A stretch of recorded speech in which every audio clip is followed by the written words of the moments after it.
මනුජස්ස පමත්තචාරිනෝ තණ්හා වඩ්ඩති මාළුවාවිය සෝ ප්ලවති හුරාහුරං පලමිච්ඡං වනස්මින් වානරෝ.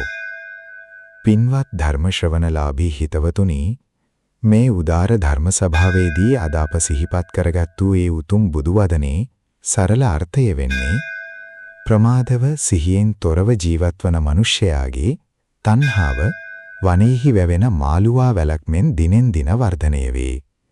වනයේහි ගෙඩි සොයමින් අත්ෙන් අත්තට පනින වඳුර කොමින් ඔහු තණ්හාව නිසා මේ සංසාරයේ උපතින් උපතට දිව යන්නයි. භාග්‍යවතුන් වහන්සේ සවැත් නුවර ජේතවනාරාමේ වැඩවසන සමයේ ධම්මපදයේ තණ්හා වර්ගයේ එන මේ උතුම් ගාථාව දේශනා කළේ අධික ලෙස කෑම බීමට ලොල් වී මහා භජන උයනක්සේ කමින් සුවසේ නිදාගත් පසේනදී කොසල් රජතුමා ආරබයයි. අධික කෑම නිසා රජතුමාට ඇතිවුණු දැඩි පීඩාව දෙක බුදුරජාණන් වහන්සේ දේශනා කළේ ආහාරයේ නින්දේ සහ කායික සැපේ පෙරේතකම පස්සේ විතරක් දුවන මිනිසා තමන්ගේ ජීවිතය මහා ප්‍රපාතයකට ඇද දමා ගන්නා බවයි. බලන්න මේ ලෝකයේ සමහර මිනිස්සු ඉන්නවා හරිම පෙරේතයි. ඔවුන් ජීවත් වෙන්නේම කන්න බොන්න විතරමයි. කට පෙරේතකම, නින්ද සහ කායික ස්පර්ශය පස්සේ විතරක් දුවන ඔවුන් තමන්ගේ ජීවිතයේ වටිනාකම සම්පූර්ණයෙන්ම අමතක කරලා දමනවා.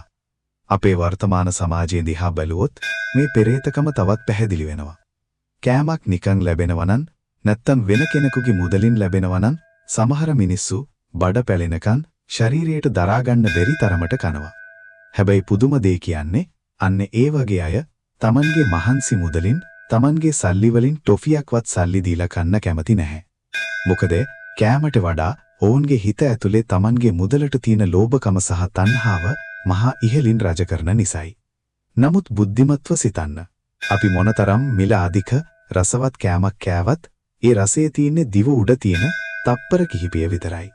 ඒ කෑම උගුරෙන් පල්ලෙහාට ගිය සැනින් එය පිළිකුල් සහගත ජරාවක් බවට පත් වෙනවා. උගුරෙන් පල්ලෙහාට ගිය ඒ කෑමක් නැවත වමාරල කන්න අපට පුරුවන්ද? නැහැ. මේ අසීමිත පාලනයක් නැති ආහාර රටාව නිසා අද අපේ සමාජයේ කී දෙනෙක් නම් ලෙඩ රෝග වලින් පීඩා විඳිනවද? ප්‍රෙෂර්, ඩයබටිස්, කොලෙස්ටරෝල් වැනි අද ලෝකයේ තියෙන බහුතරයක් ලෙඩවලට මූලිකම හේතුව මේ කට පාලනය කරගන්න බැරිකමයි. බුදුරජාණන් වහන්සේ කොසල් රජතුමාට ආහාර ගත යුතු ප්‍රමාණය සහ ක්‍රමය මෙන්න මෙහෙම දේශනා කළා. මනුජස්ස සද සතිමතෝ මත්තං ජානන්තෝ ලද්ද භෝජනි තනුතස්ස භවಂತಿ වේදනා සනිකං ජීරති ආයුපාලයන්ති. එහි අර්ථය යම් මිනිසෙක් නිතර සිහියෙන් යුක්තව තමන් ලබන ආහාරයේ ප්‍රමාණය දැන් භෝජනේ මත්තන් යුතා ආහාර ගනීද ඔහුගේ ශරීරයේ ලෙඩ රෝග සහ පීඩාවන් අඩු වෙනවා.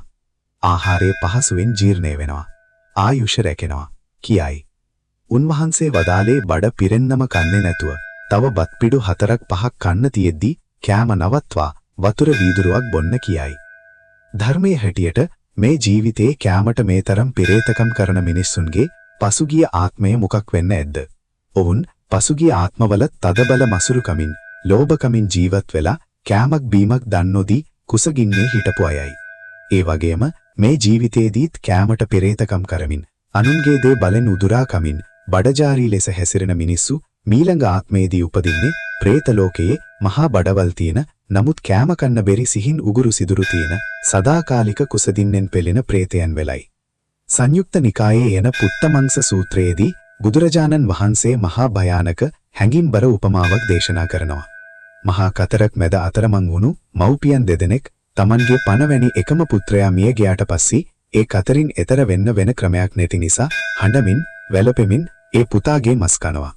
උන්වහන්සේ භික්ෂුන්ගෙන් අසනවා, මහණනි, ඒ මව්පියන් ඒ මස් කන්නේ ආසාවෙන්ද රස විඳින්නද ශරීරය ලස්සන කරගන්නද කියා. නැත ස්වාමීනි, ඔවුන් ඒ මස් කන්නේ කතරින් එතර වීමේ අරමුණින් විතරමයි කියා භික්ෂුන් පිළිතුරු දෙනවා. බුදුරජාණන් වහන්සේ වදාළේ අප සැමත් ආහාර ගත යුත්තේ ඒ මව්පියන් පුතාගේ මස් කෑවක් මෙන් රස සැපය පිනාවන්න නොව මේ සංසාර කතරින් එතර වීමට ශරීරය පණ ගැන්වීමට විතරක්ම කියයි. අප කන්න ඕනේ ජීවත් වෙන්න මිසක් කන්නම නෙවෙයි ජීවත් වෙන්න ඕනේ. මේ දහම් කරුණ අපේ සාමාන්‍ය ජීවිතයට ගලාගන්නේ කෙසේද? කෑම බීම, නිින්ද සහ ශරීරයට සැපදීම ජීවිතයට අවශ්‍යයි.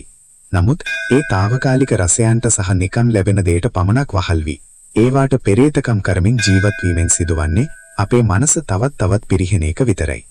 තිරිසන් සතුනුත් කනවා බොනවා නිදනවා.